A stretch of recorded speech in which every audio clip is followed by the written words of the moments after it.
Hi there, it's Vicki Boutin here with Scrapbook.com for American Crafts, and I want to talk about stretching your creative possibilities with art crayons with a little bit of color theory and mixing your colors. Again, there are three different sets, that's three, not three different sets of art crayons.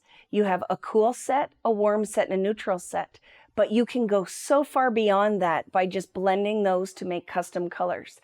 So I want to talk to you a little bit about some of my favorite color combinations and as well a little bit of theory behind that so we aren't making mud, because that's what you can run into when you start blending some of these colors. So let's start with pink. There is this beautiful magenta pink in the warm set.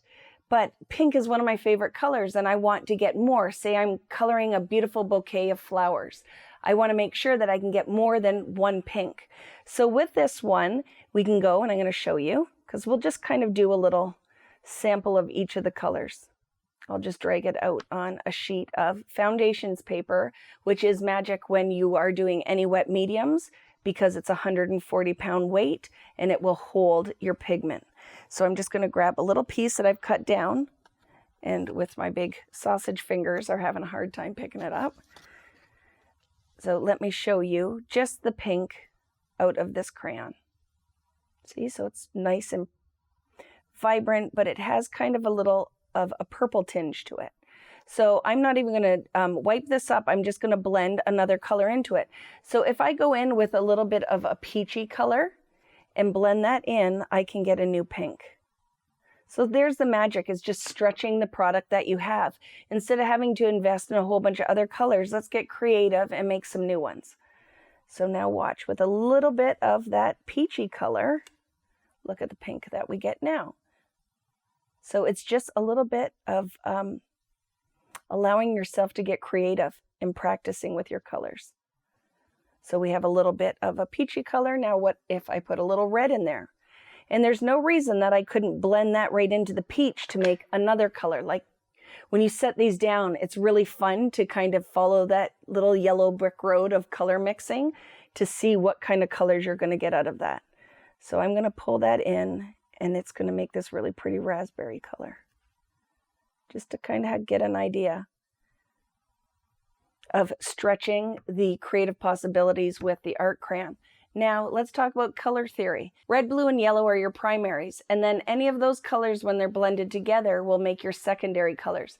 This is where it gets tricky. We don't have to get into deep color theory, but it's blending those secondary colors. Like if I blend purple and orange together, let's do it, I will get more of a brown. You don't want to blend purple and, well, I'm not saying that.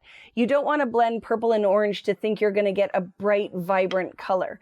If you want to get some earthy shades out of that, then you could certainly blend purple and orange. But I think this will be a good example of when you blend these together, what you get. So purple on its own is super pretty. And orange on its own, I'm going to have to put a little bit more on there, so you aren't disappointed when I show you the effect. So let's put a little bit more orange. I just want it to be a little bit more vibrant when I blend it with the purple. So now when I take these two colors and blend them together, throw a little bit more purple because it's proving me to be a liar.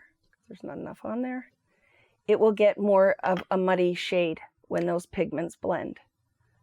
Doesn't mean you can't use these colors, but I just want you to be aware of what you're getting when you blend that in, that you're getting earthier. I actually love that color. But the more that you blend some of those secondary colors together, you get earthier colors, like more, I call them muddy water colors. But it doesn't mean you wouldn't want to use it. I just want you to be aware of what you're going to get. So my biggest tip, again, the golden nugget, is to sit down, and some days, instead of actually sitting down to create a finished project, sit down and just practice blending your watercolors and make notes. So that's one of the pages in my junk journal, is definitely a little bit of color theory and mixing with any product that I buy. When it's brand new and I first get it home, the first thing I'll do is sit down and put a setup palette. So I see exactly what I'm going to get out of there, test the colors, and then do secondary blends, mixing different blends together. So when I sit down to make a finished project, I have a reference. So I just think that's an important thing with any kind of mixed media that you're doing or painting, is just understanding color, seeing what your product is capable of doing, and doing a little mixing color and a little color theory. So I hope that's helpful. I know it certainly helps me when I start, and just give that a try. Anything that you have, make sure you test your palette. So give it a try. Thanks for watching. If you like this video and want to see more from Scrapbook.com, please like, share, subscribe, and leave a message. Happy crafting!